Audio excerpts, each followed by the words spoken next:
soldier, rally round the banner, ready, steady, pass the word along. Onward, forward, shout aloud, Hosanna, Christ is captain of the mighty throne. So, marching on we go, Lord, have mercy, Lord, as we pray.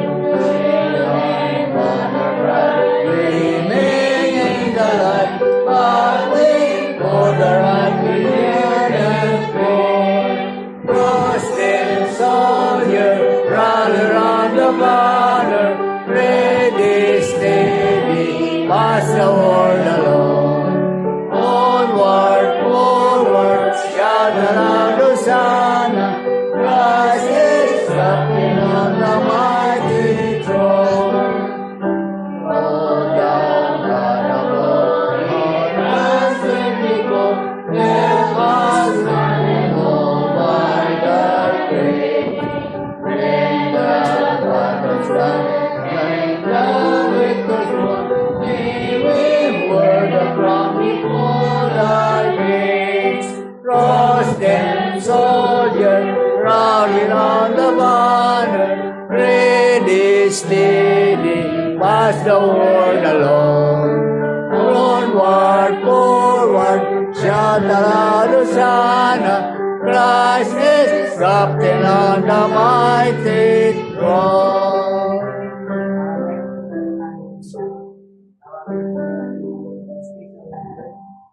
Amen.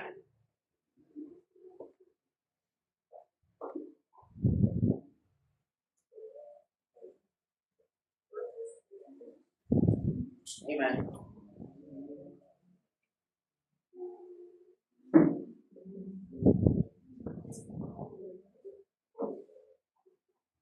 Dapat meron right pa.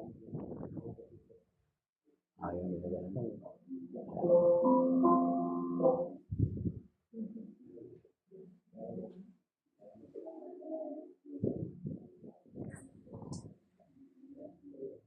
Amen.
Titin pa si Bella. Amen. So, pagpalang kami ko. At happy Lord's Day sa bawat isa. Amen. Amen. Purihin natin Panginoon because once again, we are here to worship our God in spirit and in truth. So, tayo po ay tumayo at ating sinubukan ng ating Bible. So, let's po ng Haggai or Haggai.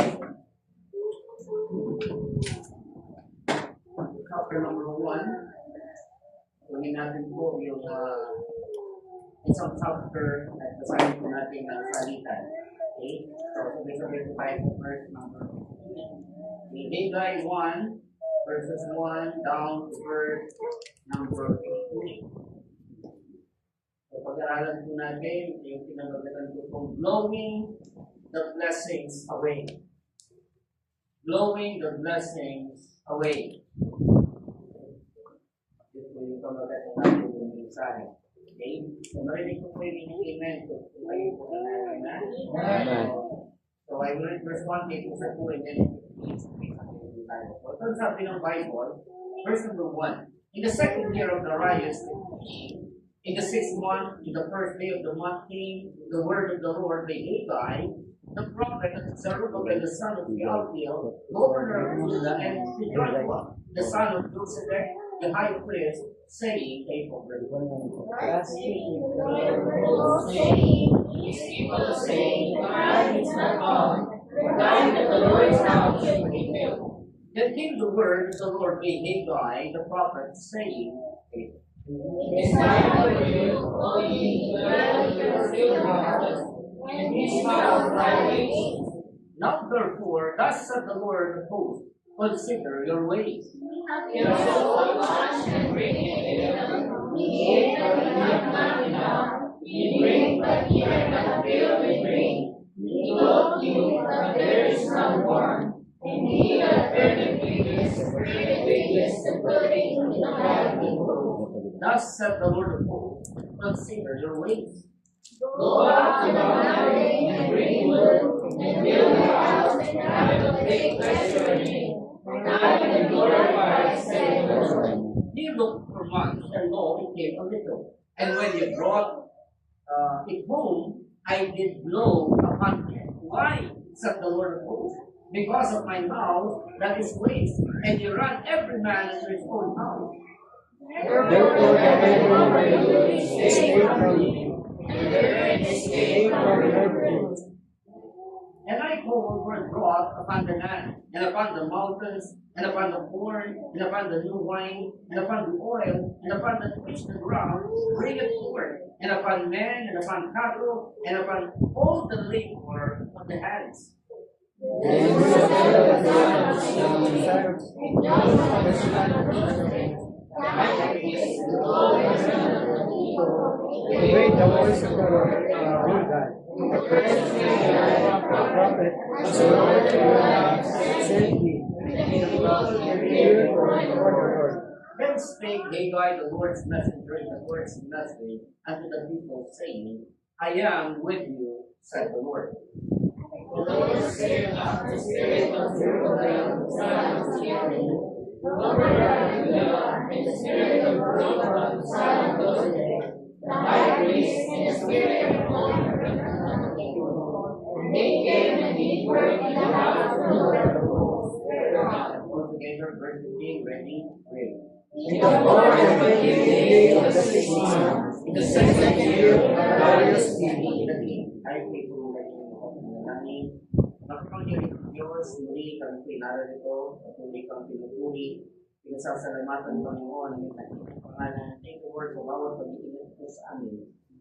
Salamat po, Panginoon, sa pagkakataon muli na kami, O Diyos, ay inyong pong tinipon upang amin po kayong sundahin sa Espiritu at katotohanan. We pray, Lord, for the presence of the Holy Spirit in our midst today, na kung saan, Panginoon, ay kung siyang magdadaway sa amin, magbibigay ng hamon, higit sa lahat ng unawa, Panginoon, sa bawat talata, na siyang amin pong babasahin, na siyang amin pong mapapakinggan. I pray, Lord, na nawa sa pagkakataon ito, Panginoon, katulad po ng nangyari sa panahon po ni Haggai, that your people, Lord, will respond right before you.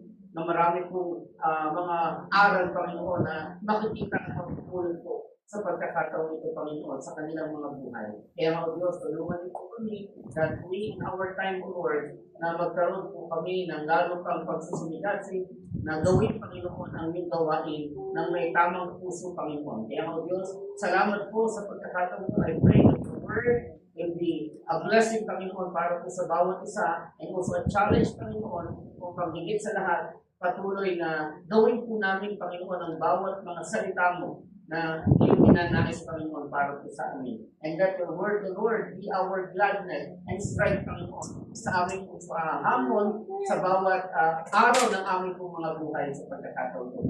Salamat po ng maraming Panginoon. Pagpalain po ang salita sa aming mga puso. Ibinalangin ko sa pangalan po ng aming Panginoon Diyos.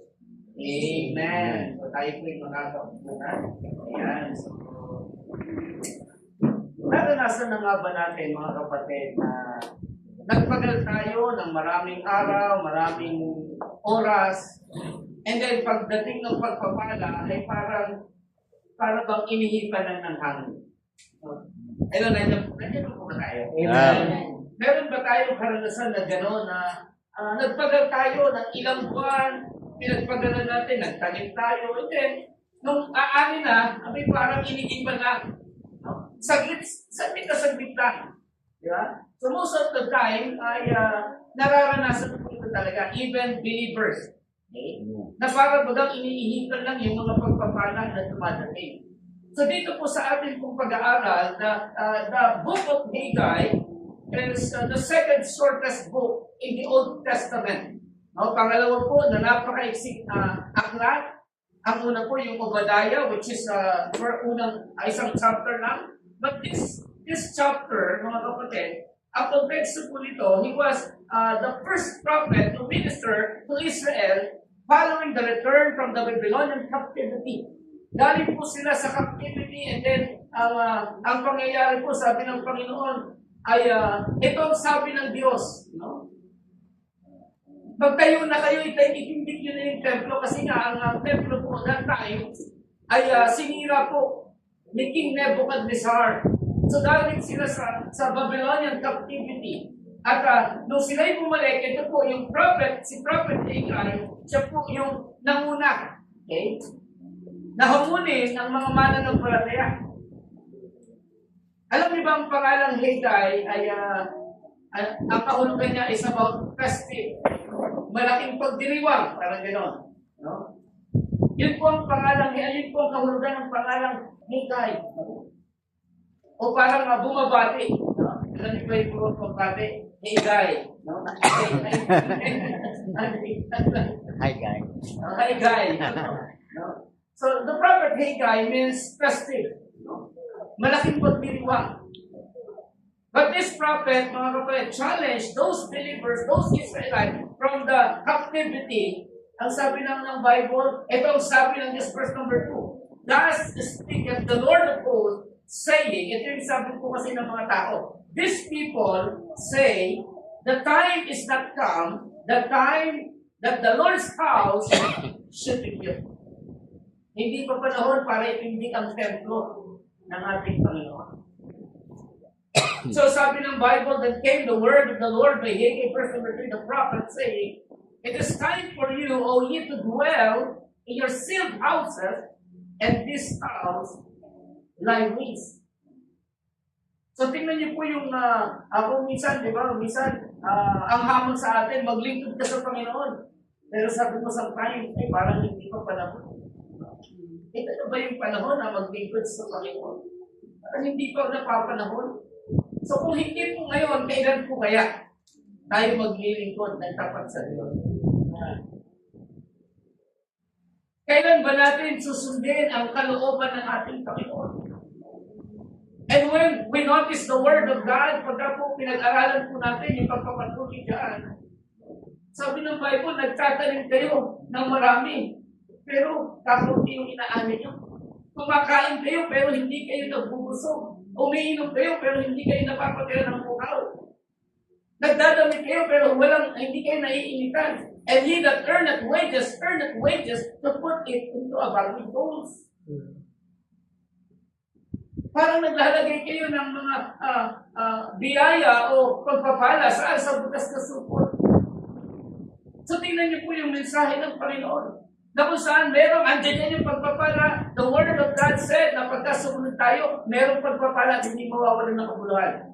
Amen. At sometimes, yung pagpapala na yan, parang iniinipan po natin, palayo. Okay, nakukuha niyo po na dyan pa tayo. Amen. So si Haggai ay ang ginamit ng Panginoon. Again, from the return of the Babylonian captivity, his prophecy according to the reign of Persian monarch Darius the king. No? Si Darius the first po, ang siyang nangunguna po sa kanila, and this Darius was known as Darius the Great, no, 521 BC. He defeated 9 kings in 19 different battles. Yan po si Darius, no? Si King Darius. 19 battles, and he became interested in the law and permitted the Jews to rebuild Solomon's temple, which had been destroyed by King Nebuchadnezzar 586 BC.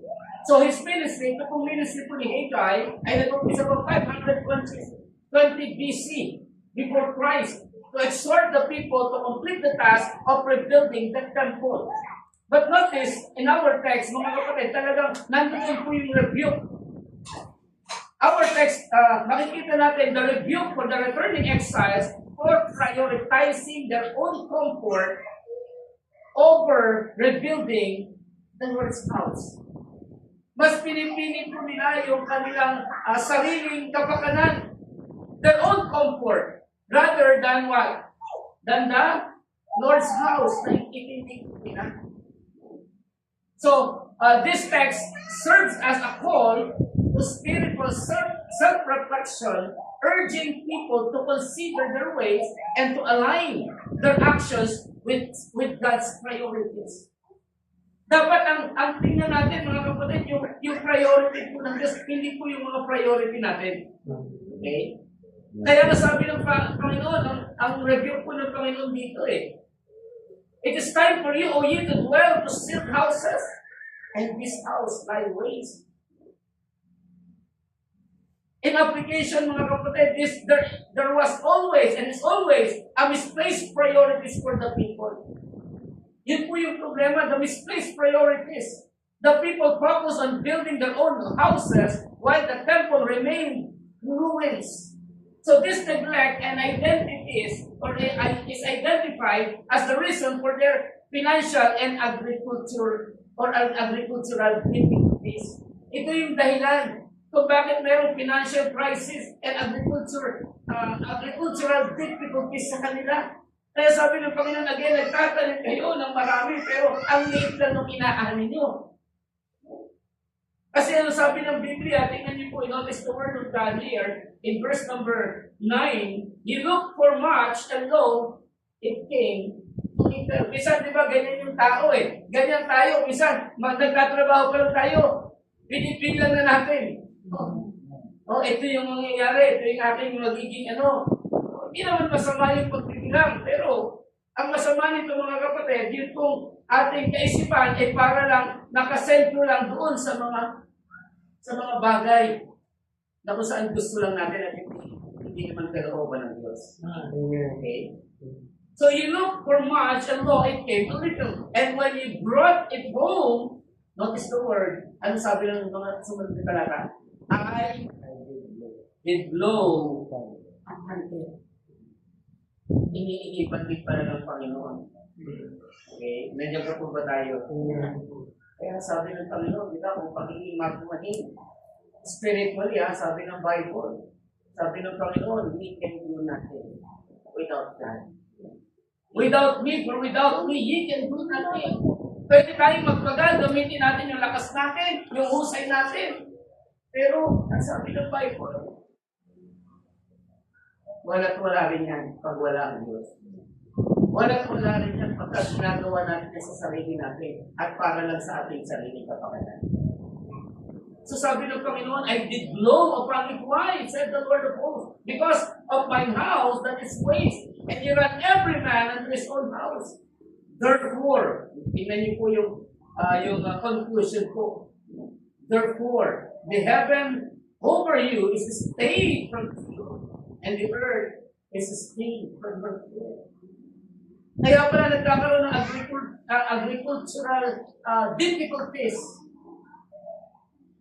ay sinasara ng Panginoon yung bunga na dapat aanihin natin. And I called for a drought upon the land. Tingnan niyo po, yung sinasabi ng Biblia, o di ba kapag grabe, ang paghihirap dahil sa gera. No? Kita-kita natin yung crudo, pag tumaas, talagang apektado lahat. Lahat ng bilihin tumataas, yung gasol, kami bilang, this is the cost ng, sa 1,400 plus, 1,470. Di ba dati, mga 800 lang yun eh. Nung mga nakaraan, bago pa yung gera. Tingnan niyo po, ang sabi ng Panginoon, and I called for a drought upon the land, and upon the mountains, and upon the corn, and upon the new wine, and upon the oil, and upon that which the ground bringeth forth, and upon men, and upon cattle, and upon all the labor of their hands. Tandaan natin ang pagpapala nasa kamay po ng Diyos. Amen? When the Lord said the blessing in the time of Moses, ano sabi ni Moses sa kanila? I have set in this day a blessing and a curse. A blessing if you obey, and a curse if you disobey. Nandiyan pa po ba tayo? Amen. So kaya nga, dito po mga kapatid, sabi ni Haggai sa atin, even in our time today, consider your ways. Bakit nga ba parang hirap na hirap tayo bilang mananampalataya? Samantalang ang Panginoon, ang disenyo ng Diyos sa atin, ang plano ng Diyos sa atin, di ba? Para tayo hindi lamang po magkaroon ng buhay, kundi magkaroon ng buhay na masagana. Amen? The thief cometh not but for to steal and to kill and to destroy. I am the Lord Jesus Christ came. I am come that they might have life and that they might have it more abundantly. Abundant life. Ang gusto ng Panginoon. But sometimes parang iniihipan ang mga pagpapala. Pagdating sa ating mga kamay, parang wala na. Naranasan niyo na po ba yan yung ganyan? Naalala ko yung naging kaibigan ko, bumisita kami doon, si Brother Marlon Cardosa. From a rugby boy, became a millionaire. Wow. Kasi bakit naligtas eh. At sa biyaya ng kaligtasan, hindi lamang po yung biyaya ng kaligtasan, mga kapatid, ang kanyang naranasan, talagang gusto ko po yung kanyang goal. His goal is to bring happiness to God. Mapasaya niya ang Diyos. Paano ba natin mapapasaya ang Diyos? Sa panahon ito, ano ba makapagpapasaya sa ating Panginoon? Yung Amen. In Zephaniah, tingnan natin saglit in Zephaniah, chapter 3, verse 17. Malapit lang po yan dyan. Haggai, Zechariah. Amen. Or sa kapilalan po pala. Bago po mag-Haggai. Zephaniah, sa kapilalan po. Zephaniah 3:17. Please read it. Carefully. Nandiyan na po kayo? Let us all read, ready, begin. The Lord thy God is of thee, is mighty. He will save. He will rejoice over thee with joy. He will rest his love. He will joy over thee. Ang Diyos ay meron pong kagalakan pagka siya po ay nagliligtas. Amen? And He will joy over thee with what? With singing. Napapaawit ng Diyos pagka meron isang kaluluwa na naliligtas. Luke chapter number 15, verse number 10. There is joy in the presence of the angel of God over one sinner that repented. Amen? Pag merong isang kaluluwa, kaya nga, tuwan-tuwa ko doon na nakita ko, na-encourage ako. Isang company sa ating panahon, isang kumpanya na merong business, construction business, pero alam niyo mga kapatid, they always gather para sa Bible study. Soul winning. At yung halos yung kanyang mga employee ay member po ng isang Baptist church. And he's hoping that all the workers in his company ay talagang maging mananampalataya at nag-aakay po ng kaluluwa. Most of them, they were soul winners na ngayon. Yung ilang, 2 taon pa lang, talagang grabe, nasa Diyos na buong pamilya. Kasi nga, ang kanyang goal is to give or to bring happiness to the Lord. It is more than money. Kaya nga kung titignan natin ang perspective natin, mga kapatid, ano ba talaga yung perspective natin? Isipin niyo po itong tao ito, maniwala man kayo sa hindi, he is a rugby boy before. A rugby boy. Na nagkaroon ng future, hindi dahil mahusay siya, hindi dahil matalino siya, kundi dahil sa Panginoon. Nadampot siya ng Panginoon. Grabe, isipin niyo, di ba? Yung isang rugby boy. Kung ano yung mentality niyan, grabe, di ba? Kakaibang mentalidad na meron ako ang isang rugby boy. Pero ito, binago ng Diyos, binigkas ng Panginoon, and then here it comes na ang gusto niya, bigyan ng kasiyahan ng Diyos. Amen. Siya yung nagpagas ng nag-viral na dinala niya pati yung mga bulldozer. Ayaw kasi siyang pagbila ng diesel. Kasi meron mga nag-report ng mga diesel. Diba, nung tumakas yung diesel. Pero hindi ko sinasabi para itas ang tao. Sinasabi ko po ito mga kapatid, napakaganda ng kanya. Bakit hindi ito yung ating maging goal? Bigyan natin ng ngiti, ng kasiyahan ang ating Panginoon. And then the blessing will come. And we did not blow also the blessings away from us. Kaya nga, dito makikita natin the transformation. Diba sabi ng Bible in Romans chapter number 12, in verse number 1, I beseech you therefore, brethren, by the mercies of God, that you present your bodies a living sacrifice, holy and acceptable to God, which is your reasonable service. And be not conformed to this world, but be ye transformed by the renewing of your mind, that you may prove what is that good and acceptable and perfect will of God. Sakdal na kalooban po ng Panginoon ang gusto ng ating Diyos para sa atin. When we present our bodies, a living sacrifice, meron pong transformation. Kaya sabi ng Bible, huwag tayong makiayon. Be not conformed to this world. Amen. Ang kaisipan po ng tao sa mundo ito, sa mga unbelievers, magpayaman. Hindi sinabi masama yung magpayaman. Ayun, nandiyan pa po ba tayo? Sino ba dito gusto umaman? Lahat tayo di ba gusto umaman? Pero higit pa sa kayamanan ng mundo, ang gusto ng Diyos na makamtan po natin. Sabi nga ng Biblia, for what shall it profit a man if he shall gain the whole world and lose his own soul? So doon po bumabagsak yung mga priorities. Bakit ang tao gusto ng kayamanan, pero bakit hindi nangyayari? Kasi mali na yung mga priorities. Again, misplaced priorities. Ano yung priority kaya natin? Do we prioritize God? O ang priority natin talaga yung ating sarili lang? Remember, in the last days, perilous time shall come, and it declares in the Bible that men shall be what? Lovers of their own selves. More than the lovers of God. People are lovers of their own selves. Kaya nga, ito yung binabago, pilit na binabago ng Panginoon na isipan sa atin.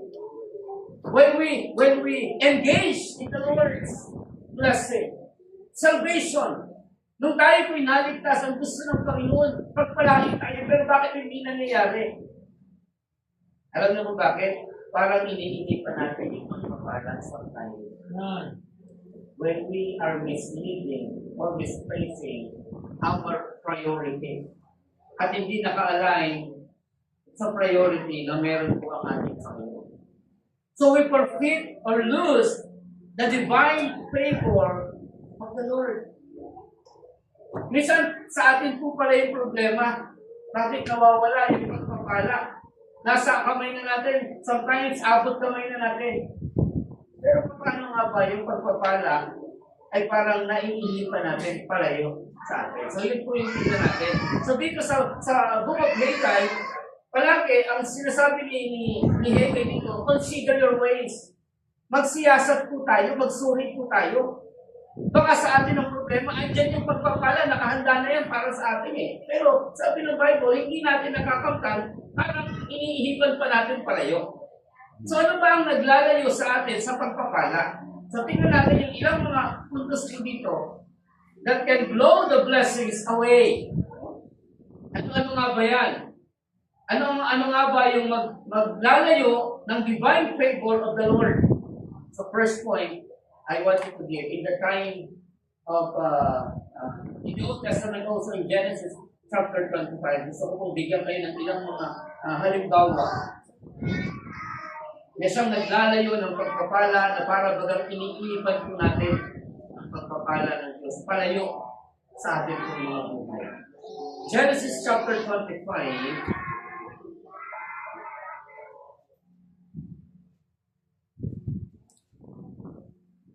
In verse number 29, kunin po natin. In verse number 29.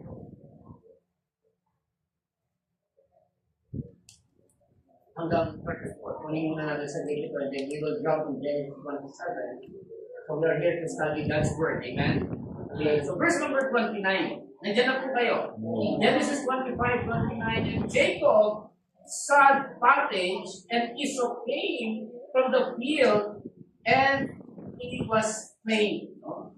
Medyo pagod na pagod siya, nalulupay-pay siya, pero merong pagkain si Jacob. No? At si Esau galing doon saan? No, sa bukirin. And Esau said to Jacob, feed me, I pray thee, with the same red pottage, for I am plain. Therefore was his name called Edom. So alam natin, yung mga Edomites, galing po yan dito sa kay Esau. No? And Jacob said, itong sabi ni Jacob, send me this day thy birthright. No? Alam natin si Esau po at saka si Jacob, tambal po yan. Pero siyempre, hindi naman yan talaga sabay lalabas. Meron talagang mauuna. At siyempre, ang panganay po na lumabas is si Esau muna bago po si Jacob. May naintindihan niyo po? So sabi ni Jacob, ito malalaki na sila dito at galing sa muna rin si Esau at sabi niya, nalulupay-pay ako, bigyan mo ako ng pagkain. Okay? At ano sabi ni Jacob? Send me this day thy birthright. Tingnan niyo po, and Esau said, behold, I am at the point to die. Tingnan niyo ang sabi ni Esau, no? And what profit shall this birthright do to me? And Jacob said, swear to me this day, and he swore to him, and he sold his birthright unto Jacob. And Jacob gave Esau bread and pottage of lentils, and he did eat and drink, and rose up and went his way. Thus Esau despised his birthright. Tingnan nyo, medyo may pandaraya dito si Jacob, pero nakikita nyo, sabi ng Bible, dahil sa pagkain, ipinagbili niya yung kanyang birthright. So, when we are feeding our flesh, katulad po nito, no? Sabi niya, ano nga bang silbi ng aking birthright na yan? No? Kung ako'y mamamatay na sa gutom. Pero pag namatay sa isang meal, pagka hindi kumain. Di ba? Wala naman, di ba? Pero sabi niya, I am in the point of death. Mamamatay na ako. Ano bang silbi ng birthright? Okay? So, the blessing will blow away when we are feeding our flesh.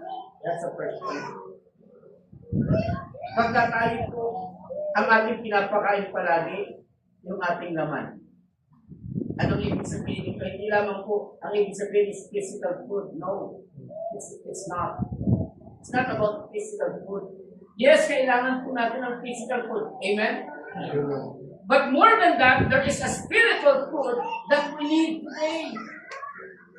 So, ang problema po in the book of Haggai, yung kanilang spirituality. The temple na kung saan ruin, yung temple na kung saan bagsak sira, mas yun po yung kanilang iniintindi more than Ang kanilang iniintindi is their physical needs, physical priorities more than spiritual needs. So yun po yung problema. Kaya nga, di ba, even in the book of Romans chapter number 8, there is therefore now no condemnation to them which are in Christ, who walk not after the flesh, but after the Spirit. Walking after the flesh, ito yung problema. We throw the blessing away when we are always feeding our flesh. Kaya nga sabi ng Bible, well, love not the world, neither the things that are in the world. Ano meron sa mundo? The lust of the eyes, the lust of the flesh, and the pride of life. It's in the world. Yung lust po, lust ng ating flesh, kita lang naman. Yan po yung problema. Kaya nga dito mga kapatid, in our example, Esau sabi niya, I am in the point to die. And what profit shall this birthright do to me? Tanong pa tayo sa chapter number 27. In verse 34.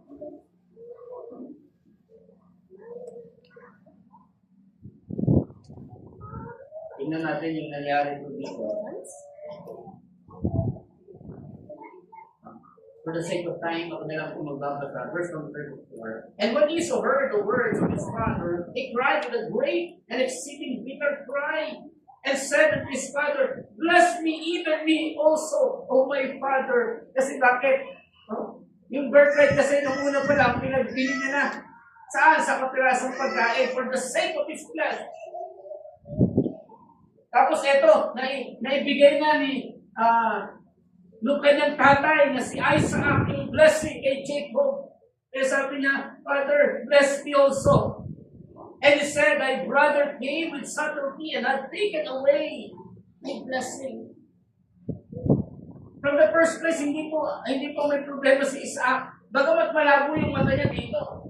Pero, ang unang-unang may problema, una siya po talaga kasi nga pinagbili niya yung birthright niya. Naintindihan niyo po? He sell his birthright for the sake of flesh. Ibig sabihin, pinagpalit niya yung spiritual blessing para sa more than, para doon sa physical na pagpapala. Again, ano nga ba ang pagpapinabangan ng makamta natin ang mga bagay sa mundo ito? Kung ang spiritual dead naman natin, magiging panasak at magiging mahina. Marami po ang kumakapit sa ganyang mga bagay. Ay, magtatrabaho na lang ako kahit Sunday kasi double pay. Ganyan si Satanas, mandaya. Aalisin yung top priorities natin, yung spiritual priorities natin, at papalitan niya ng mga bagay na kung saan temporary lang. Ganyan po ang kaaway. Kaya mag-ingat po tayo. Ito yung example ng Bible from the Bible in the book of Genesis pa lang. When Esau began to sell his birthright, the blessings flowed him away. Inihipan niya ang pagpapala. Kaya nga sa atin mga kapatid, when we are focusing on our flesh today, parang inihipan din po natin ang pagpapala. Hello, nandiyan pa po ba tayo? Amen. And sabi dito ni Isaac, and he said, is not be rightly named Jacob, for he had supplanted me these 2 times. He took away my birthright, and behold, now he had taken away my blessing. And he said, hast thou not reserved me a blessing for me? Wala ka na daw tinira, tatay Isaac, na pagpapala. And Isaac answered and said unto Esau, behold, I have made him thy Lord, and all his brethren have I given to him for servants, and with corn and wine have I sustained him. And what shall I do now unto thee, my son? And Esau said unto his father, hast thou but one blessing, my father? Bless me, even me also, O my father. And Esau lifted up his voice. Well, nakita niyo po yung nangyari? Nag-iiyak na lang po siya. Kasi bakit? He realized they blow the blessings away. Sa ating mga kapatid, mas maganda maintindihan po natin Ano ba yung top priorities natin sa panahon nito? Ang top priorities pa natin yung ating spiritualidad more than our physical needs or material needs. Yes, alam ng Diyos lahat yan, kailangan natin, amen? Amen. God knows all these things. Kaya nasabi ng Panginoon, di ba, sa Matthew chapter number 6, verse number 33, ano sabi ng Bible? But seek ye first the kingdom of God and His righteousness, and all these things shall be added unto you. Idadagdag na lang ng Diyos kasi bakit? Alam niya kung ano yung pangangailangan po natin. Kaya ba ng Diyos gawing milyonaryo tayong lahat? Yes. Di ba? Kaya po. Basta makita ng Diyos yung ating priority. Inuunan natin palagi ang Diyos. Our spirituality, dapat din po ang ating priority. Amen. Nandiyan pa po ba tayo? But when we prioritize our flesh, to feed our flesh, to feed the lust of our flesh, remember Genesis chapter number 3, di ba? When Eve desired, the fleshly desire, ano nangyari? Naagaw ni Satanas. Even yung blessing na dapat si Adam also ang mamamahala sa mundo nito. Kaya nga, notice in the book of Matthew chapter number 4, di ba, when Satan tempted the Lord Jesus Christ, ano sabi ng Biblia? Si Satanas, inangat ang Panginoon, in the top of the mountain, ipinakita ang glory ng mundo, ibibigay ko sa iyo lahat yan. Bakit niya ibibigay ang Diyos sa may-ari niyan? Pero, pag pinag-aralan po natin ng Bible, ang Panginoon, binigay ang kapamahalaan kay Adam and Eve, kay Adam, specifically. Pero nung si Adam ay nadaya ni Satanas, nahulog, command responsibility, nagkasala po siya, naipasa niya na yung authority kay Satanas. And no wonder when Satan tempted the Lord, ibibigay ko yan sa iyo, Jesus, just fall down and worship Him. At si Satanas at ganyan siya hanggang ngayon nagdadaya sa atin. Huwag kang sumamba sa Diyos. Magtrabaho ka na lang, double pay pa. May special blessing, meron kang reward, meron kang promotion. Promotion, coming from the Lord. Yun kung dapat nating tingnan. When we focus in our priority today, what priority did we focus? Do we focus spirituality or do we focus a fleshly desire that will itong si Esau? Ano kaya ang priority natin? Second point, kunin natin yung Judges chapter number 16. Sabi natin when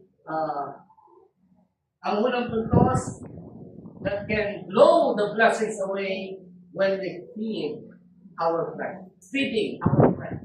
That's the first point. The second, Judges chapter number 16. Kunin natin po yung Judges chapter 16. Umpisa natin sa verse 4 and then you will jump to 17 and 18. Judges 16 verse 4.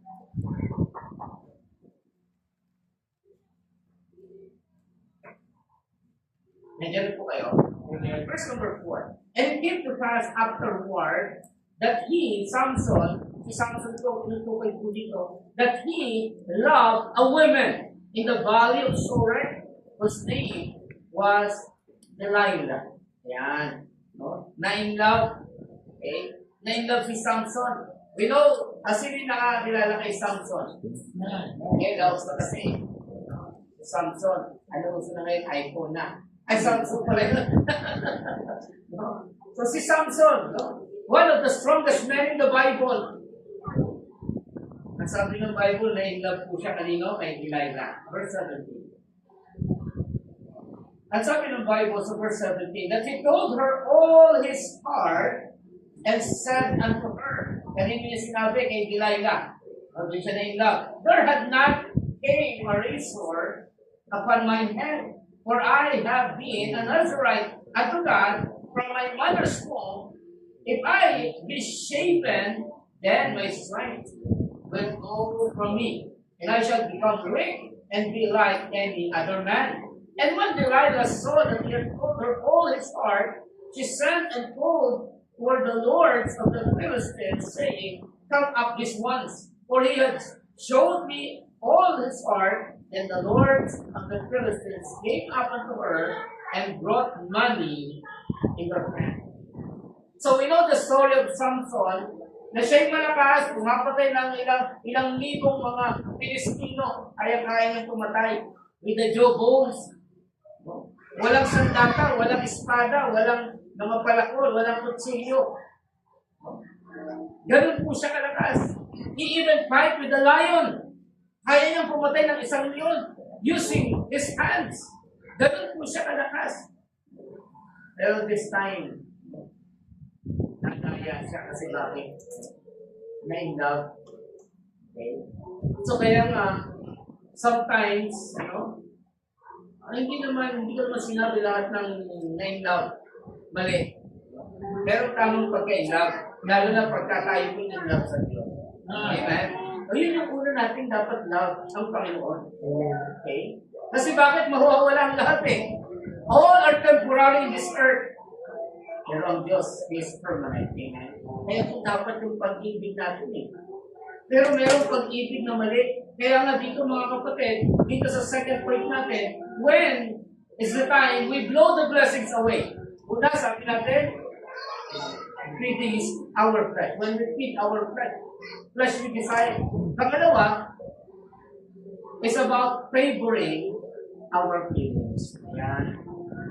Pagka nadaya na tayo ng ating damdamin. Okay? Pero nandiyan pa po ba kayo? Tandaan natin, Jeremiah 79, the heart is what? Deceitful ng babuo. And desperate, wicked. Sino nakakalam? Who can know it? Sabi ng Panginoon, I the Lord search the heart. Amen? Ang Panginoon ang nakakasiyasat ng puso. So ito, isang malakas na tao na daya po ng isang babae na si Delilah. Ito, nandiyan pa po ba kayo? Minsan, gamitin ko po yung salita, masakit na salita, pangit na salita, nagiging bigo-bigo yung tao pagdating sa pag-ibig. No? Sorry for the word. No? Pagdating po sa feelings natin, ang damdamin ko, ang puso, pabago-bago po yan.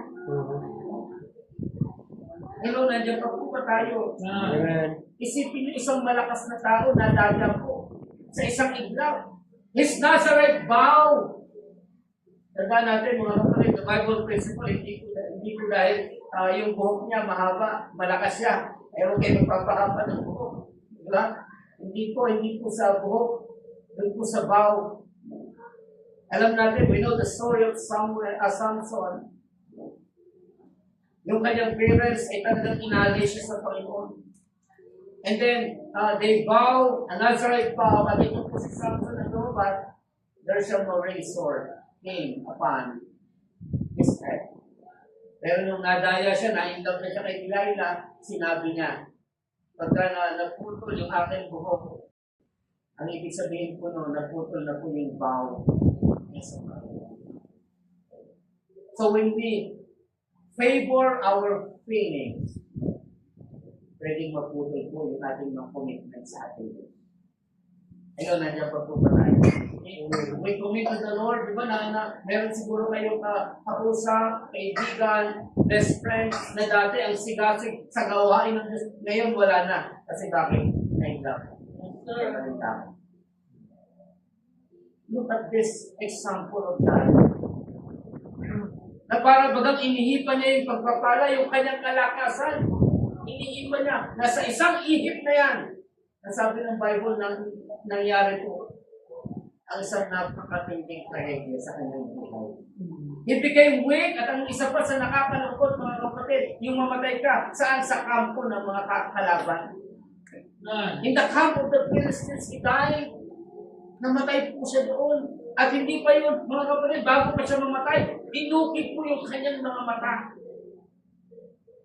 Can you imagine how painful it is? Hindi lang mamatay ka doon sa kampo ng mga kalaban, sa lugar ng mga kaaway, kundi yung dukwitin po yung mga mata niya.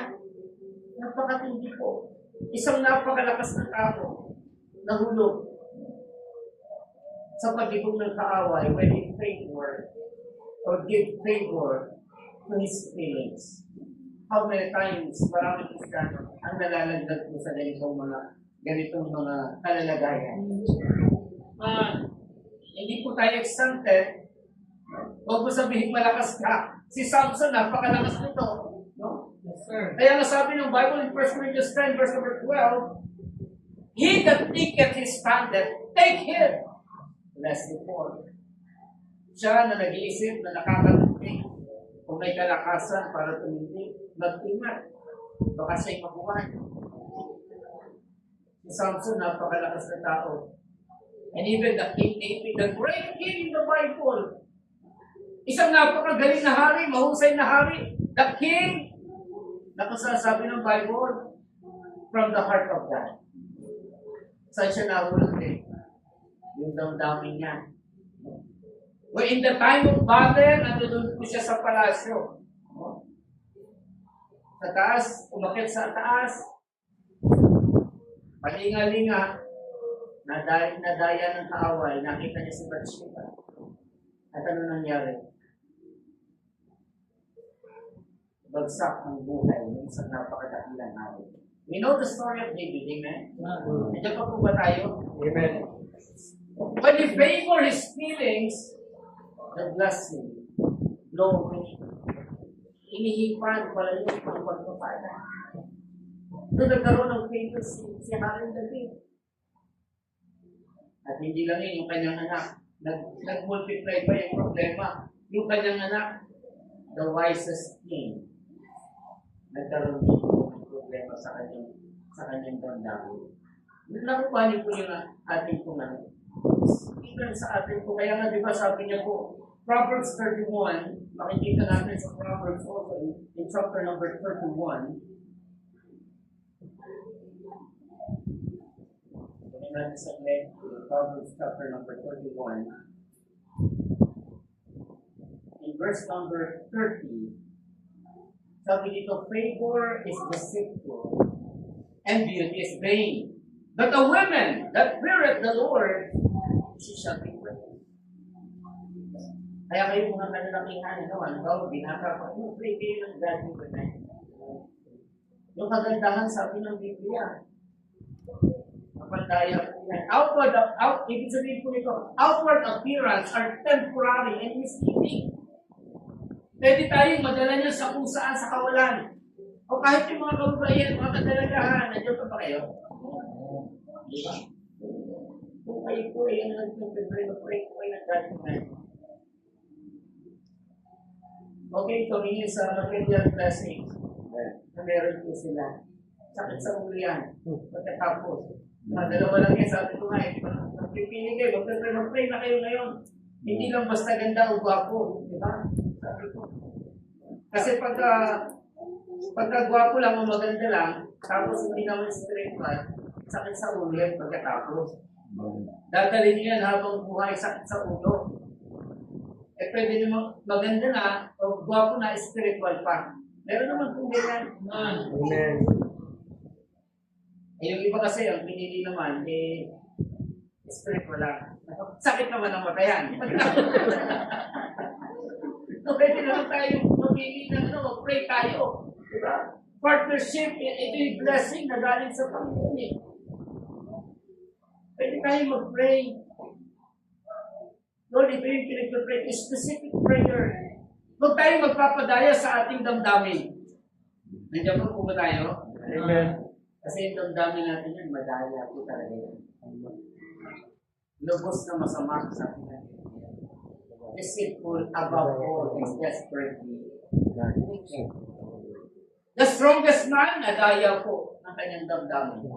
The great king, nadaya po ng kanyang damdamin. The wisest king, si Solomon, nadaya rin po ng kanyang damdamin. Isipin nyo, kahit po yung pinakamatalinong hari na si Solomon. Ilan yung kanya naging asawa? 300. At pero pagkang concubines. Kaya lagi ko sinasabi, ito yung pinakamiserable na buhay na meron. Isang haring mayaman, isang haring matalino, isang haring makapangyarihan, pero miserable. Kasi bakit? Ang dami niyang ganan eh. Isang kailan lang, minsan, misarap din eh. Ilan yung kanyang ano, di ba? So, nakikita niyo mga kapatid, the feelings ay mapandaya. No? Ang feelings napakamandaraya po yan. Kaya, when we consider the ways or consider our ways, do not keep our flesh and do not favor our feelings. Panalangin natin natin sa Panginoon.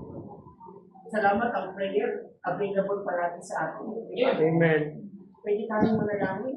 At ang Bible, it is always available. May salita ng Miss anytime, pwede mong buksan. Lord, ano ba yung kalooban mo? So, go to your Bible. Go to our Bible. Buksan natin ang Biblia. Ano bang kalooban ng Panginoon sa atin? Don't feed our flesh, don't favor our feelings. Because when we fed our flesh and when we favor our feelings, the blessing will flow away. Naiinipan natin palayo sa atin. Amen. Nandiyan pa po ba kayo? Amen. Ang pangatlo, New Testament naman po tayo. Luke chapter 15. Luke chapter 15.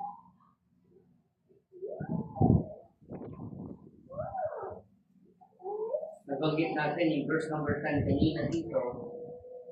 But notice verse number 12 and verse number 13.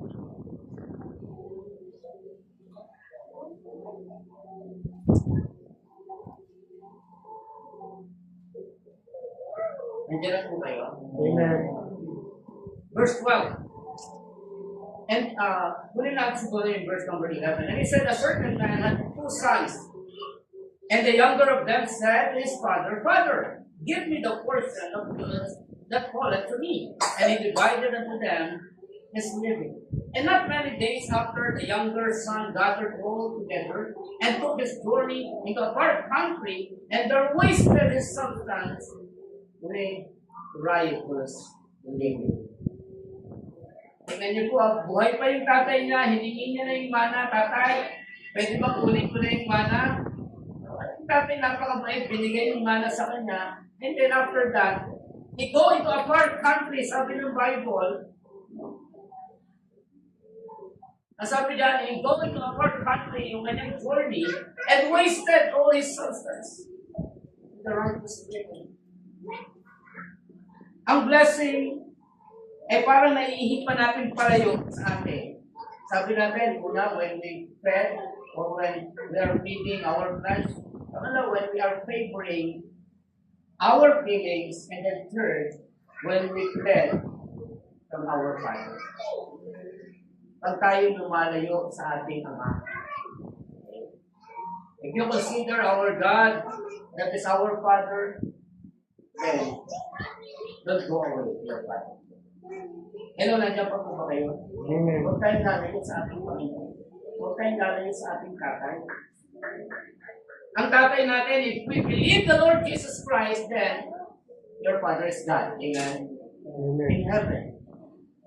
Dito po mga kapatid, ito po ang Bible, the youngest son gathered all that he had, yung kanyang mana, kinuha niya, and then they go into a far country and wasted his substance with riotous living.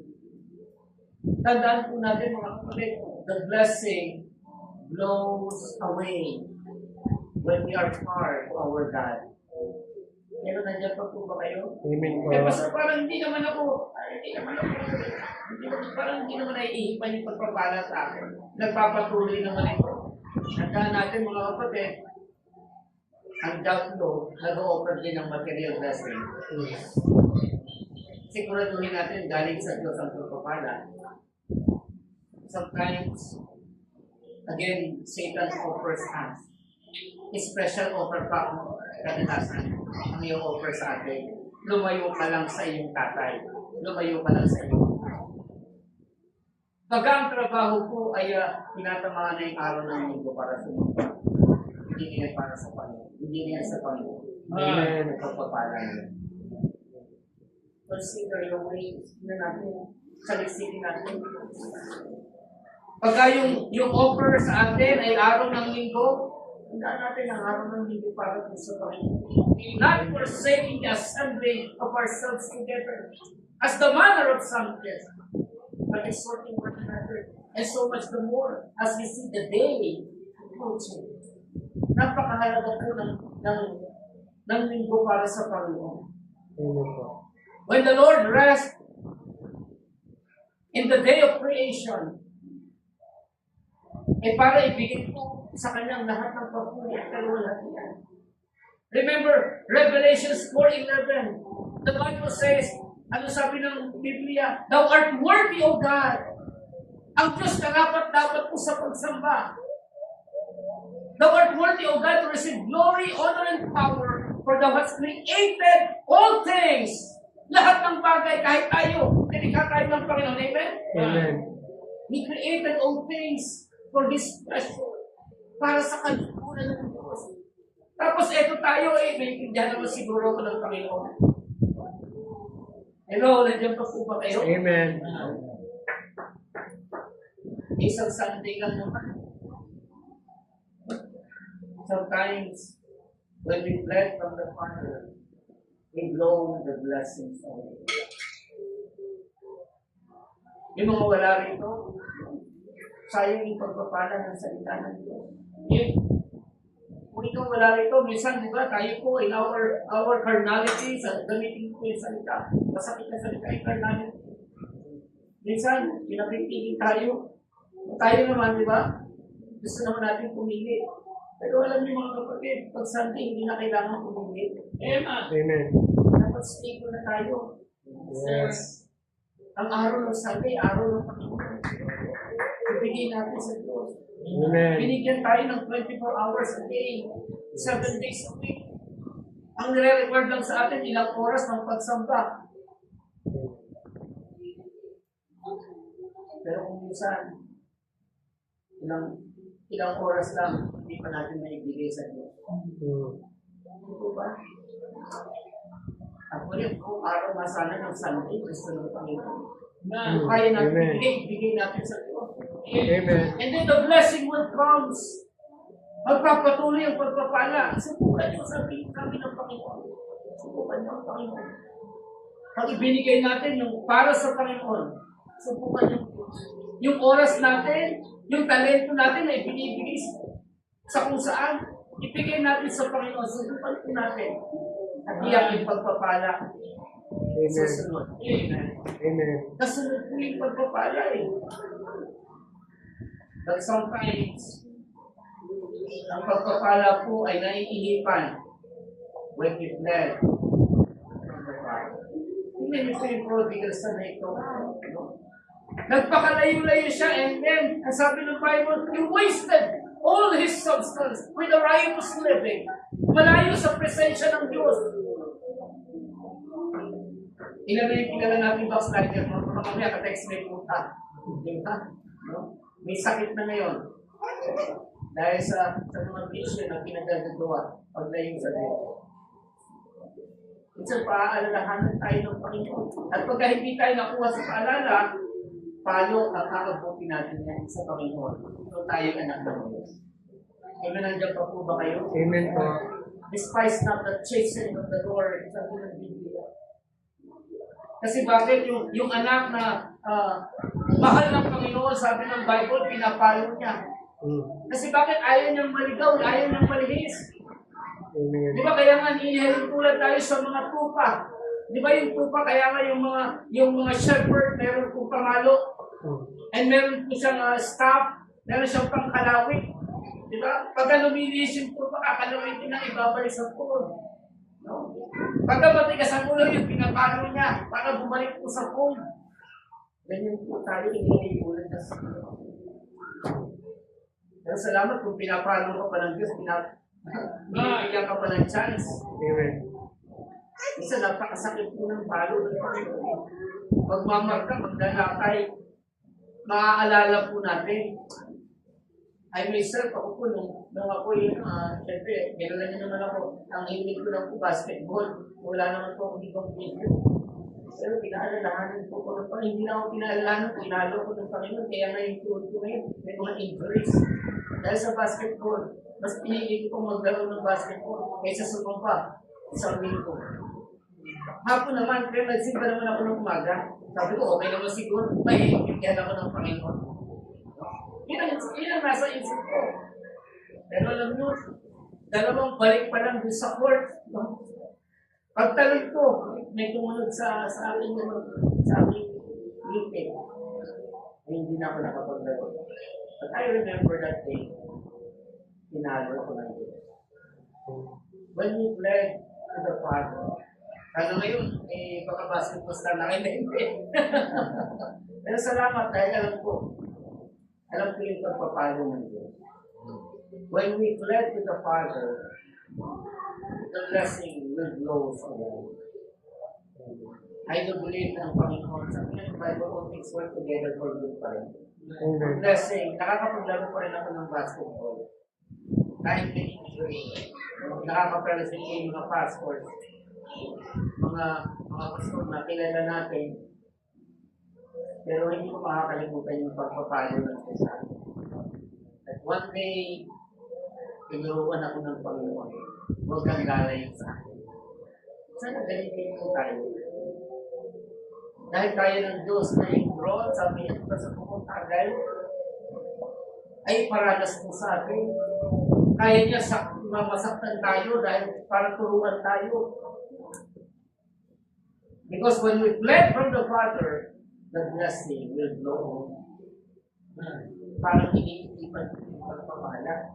Nakita natin, di ba si Samson, nakita natin yung mga tao ng Diyos na talagang nandun. Itong prodigal son is one of the example of them. When he fled to the Father and his life, living a righteous life, ano nangyari? Dumating sa punto na yung kanyang kinakain, ano na lang, pagkain ng mga baboy. Grabe yung nangyari sa kanya. Salamat, meron siyang realization din. Sabi niya, how many hired servants that my father had, na kumakain ng maayos, na kumakain ng gusto, na kumakain ng masasarap. Pero ako, sabi niya, nanlilimos sa mga tira-tira ng pagkain ng baboy. I go to my father, sabi niya. Babalik ako sa aking tatay. Sasabihin ko, tatay, hindi mo naman kung parapat dapat itawagin anak. Pero salamat ang Panginoon, napakabuti at mapagpatawad na rin. Amen. Amen. Napakabuti ng Panginoon. He gave us always a second chance to us. Pero hanggang kaya natin na hindi lumayo, huwag tayong lumayo sa Panginoon. Because when we fled from the Father, the blessing will go away. Kaya nga dito sa ating text, di ba sabi natin, mga kapatid, consider your ways. Tingnan natin, saliksikin natin yung ating mga pamamaraan. Baka mamaya yung ginagawa natin ngayon, palayo na sa ating Ama, sa ating Diyos. Tingnan natin. Kasi bakit sayang ang pagpapala? Supposed to be, ito na, abot kamay na natin. Pero dahil lumalayo ka sa Panginoon, hindi yan ang kalooban ng Panginoon. So yung blessing na iniiwan. Tama? Draw nigh to God and He will draw nigh to you. Cleanse your heart with sinner and purify yourself, be double-minded. Amen? Lapit tayo sa Panginoon natin. And the last but not the least, kunin na natin siguro yung mga sumunod na talata. Sa verse number 28, Luke chapter number 10, verse number 28, kunin natin po yung kanyang kuya naman. No? So dalawa lang yung anak, sabi ng Bible, ng kanyang tatay, yung isa, yung bata, nagpakalayo-layo, he fled from the Father, pero kunin natin yung isa naman, yung kuya, sa verse number 28. Nandiyan na po kayo? And he was angry and would not go in. Therefore came his father out and entreated him.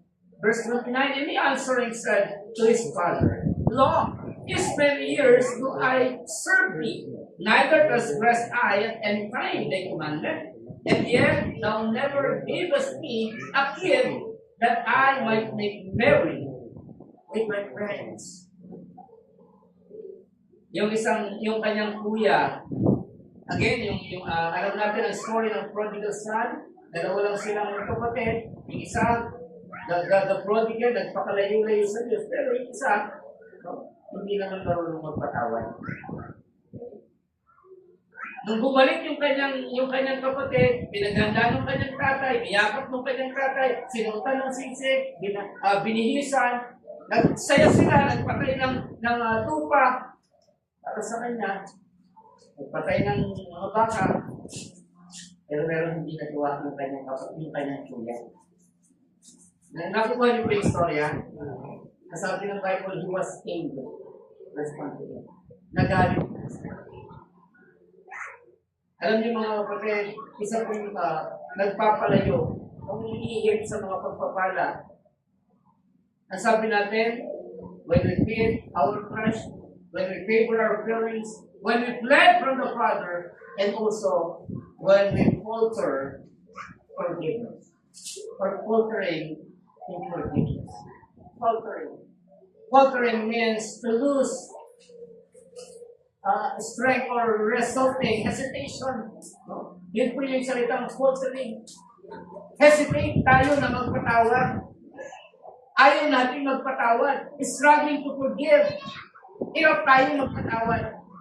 Ito yung isang larawan ng isang kuya na hindi marunong magpatawad.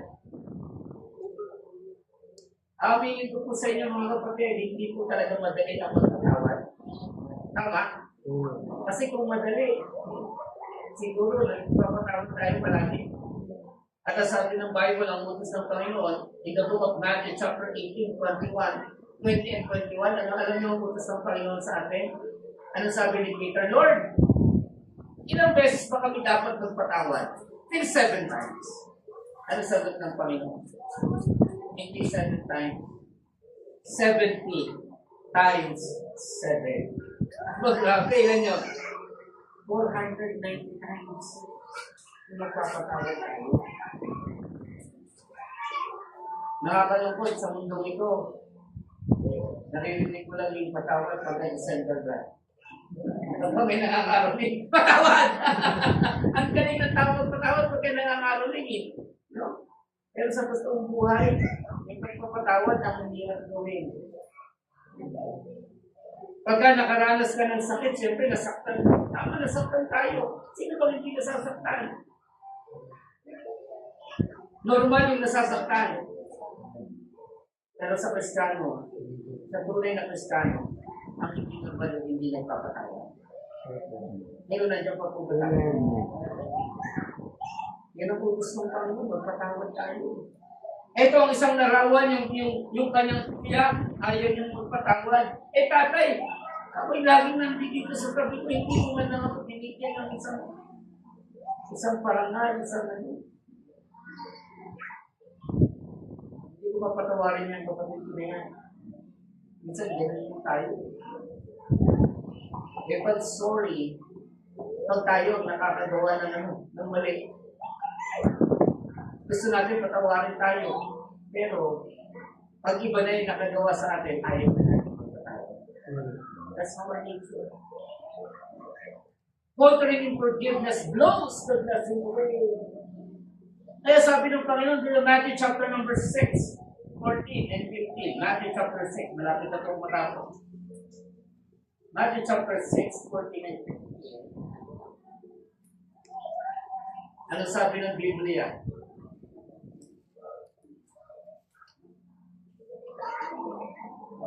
Nandiyan na po kayo? Matthew chapter 6, 14 and 15. For if you forgive man their trespasses, your heavenly Father will also what? Forgive you.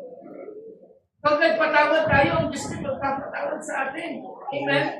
But if you forgive not men their trespasses, neither will your Father what? Forgive your trespasses. Kaya nga ito yung isang example na napakatindi. At ang napakatindi niyan mga kapatid, ano? Pagka tayo nagpatawad, yes, papatawarin tayo. Pero pag hindi ka nagpatawad, hindi ng Panginoon, hindi tayo mapapatawad. God is a forgiving God. At tandaan po natin, we are ambassadors of Christ. Amen. Amen? We represent Christ. Tapos ito tayo, hindi tayo marunong magpatawad. Diba?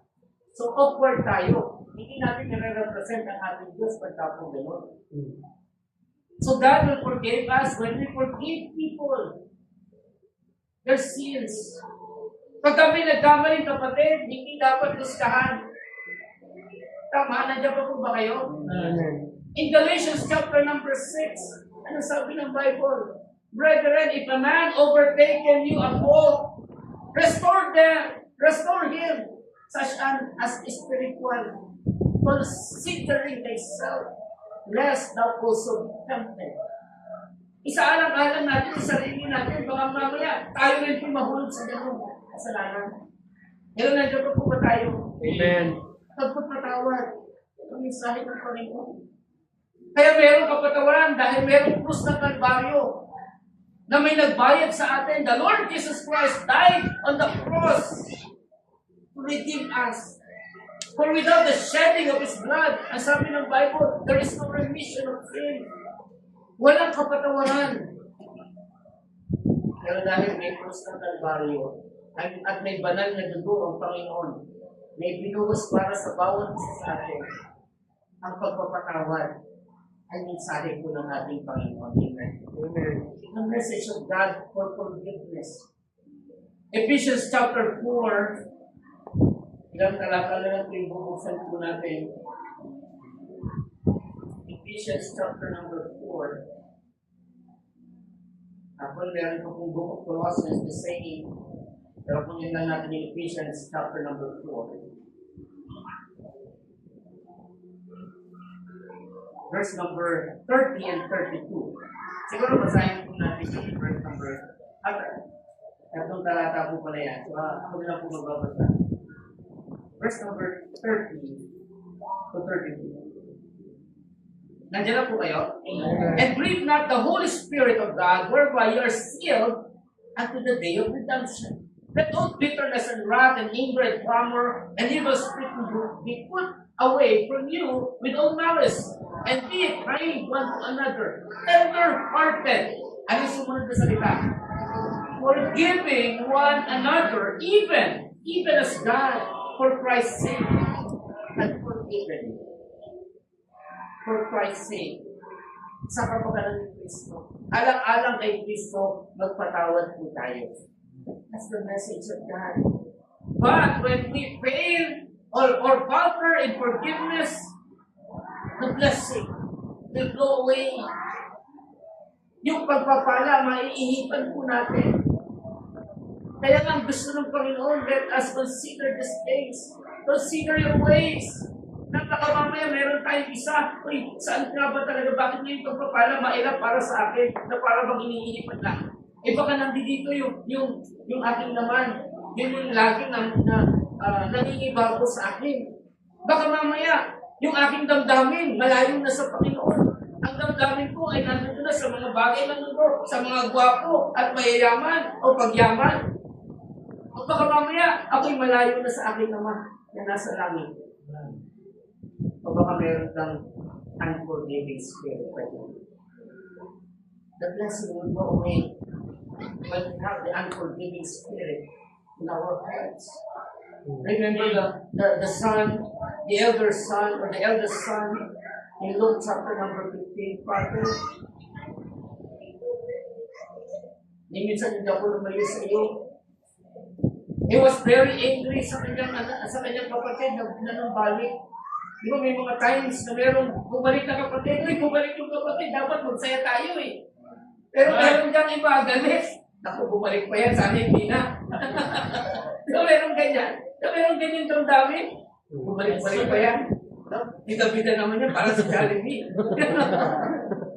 Diba? Pero tayo minsan mga attitude na ganyan, alisin na po natin yan. Because it blows the blessing away.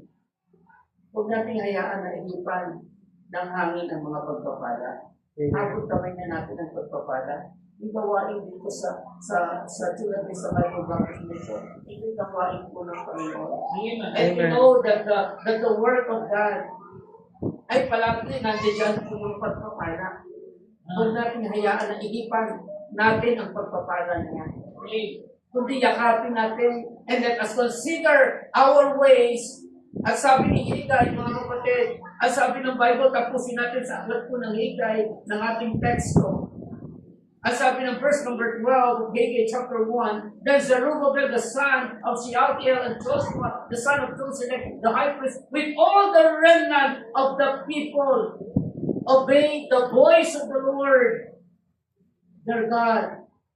At sabi ng Bible, and the words of Haggai the prophet, as the Lord their God had sent him, and the people did fear before the Lord. At ano nangyari sa verse number 17? And the Lord, verse 13, then spake Haggai, the Lord's messenger, in the Lord's message unto the people, saying, I am with you, said the Lord. Kasama nila ang Panginoon, amen?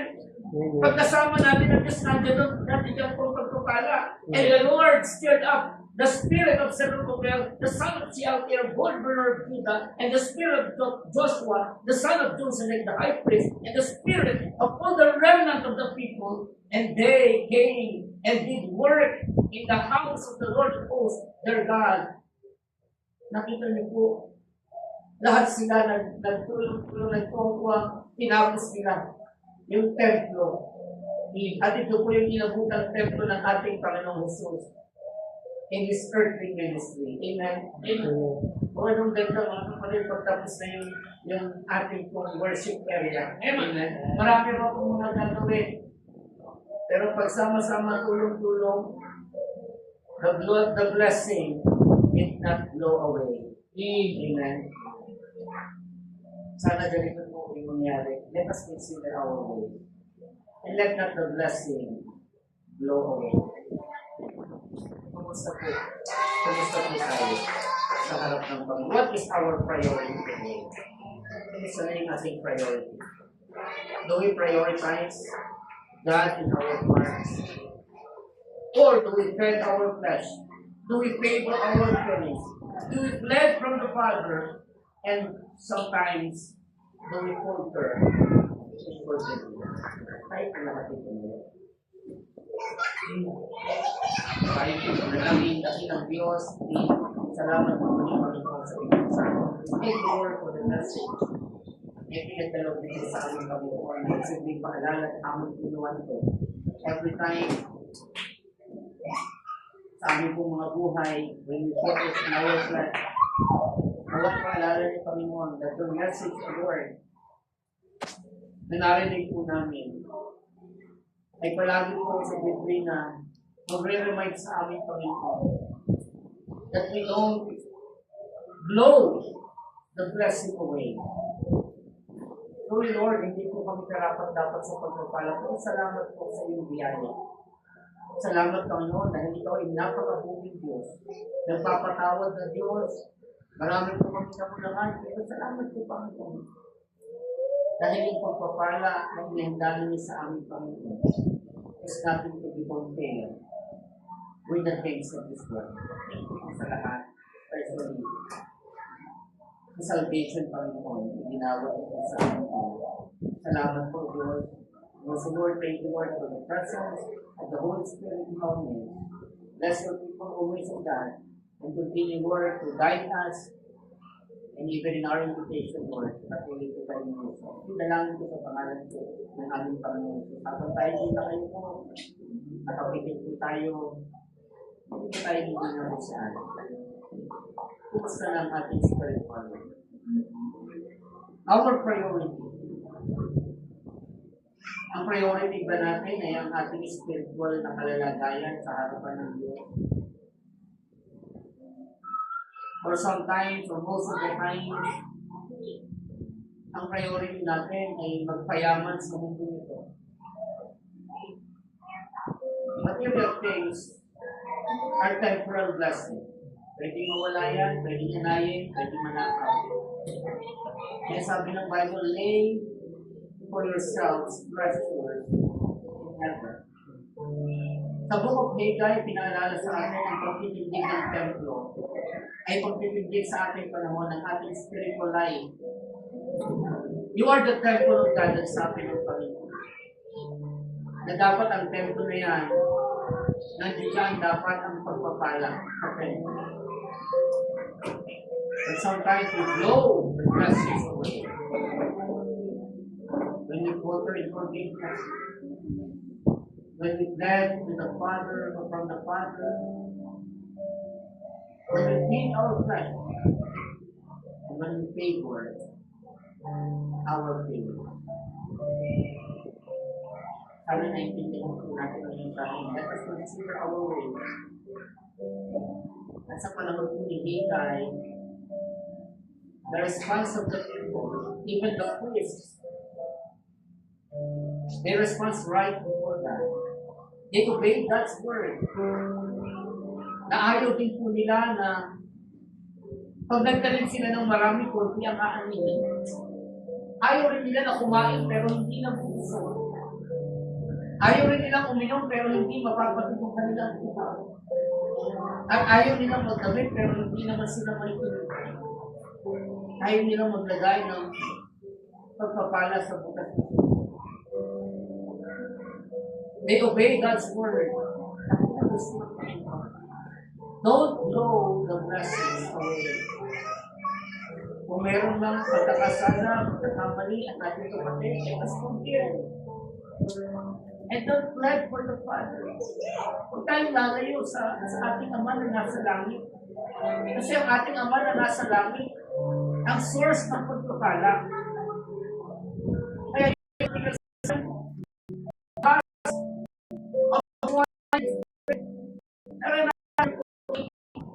kain yan ang mga pala niya.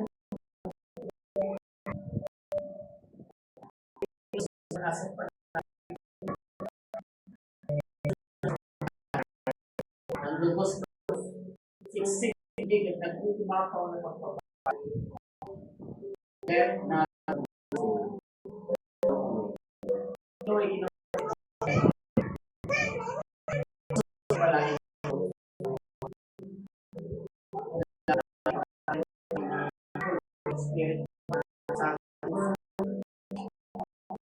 tayo nasa safe pa na kalalagayan.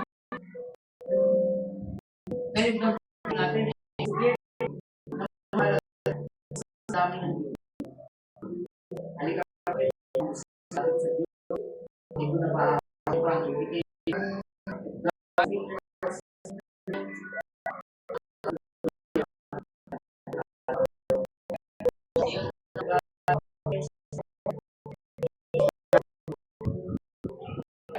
Blessing.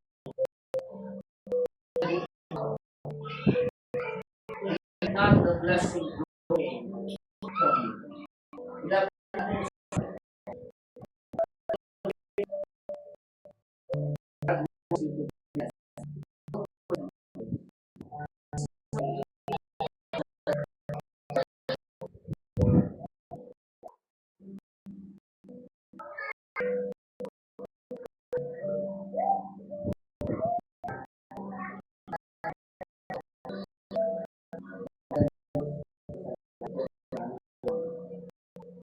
Thank you, Lord.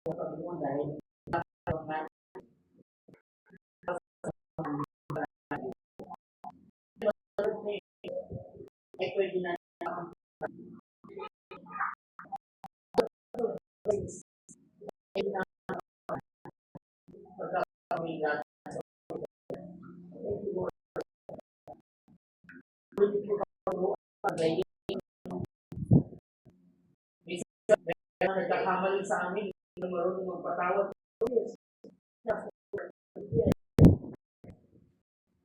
Grabe rin kami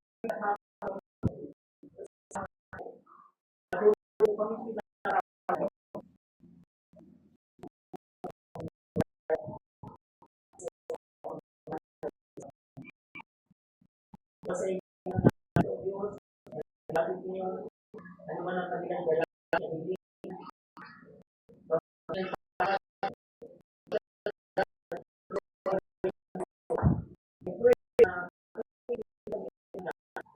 as we would worship, serve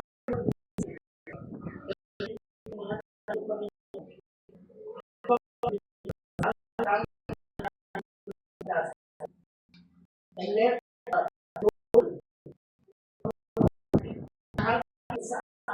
ay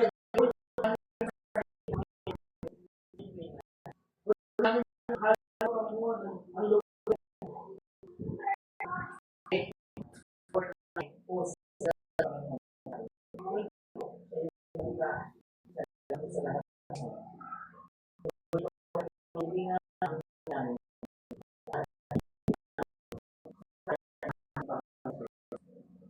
Amen.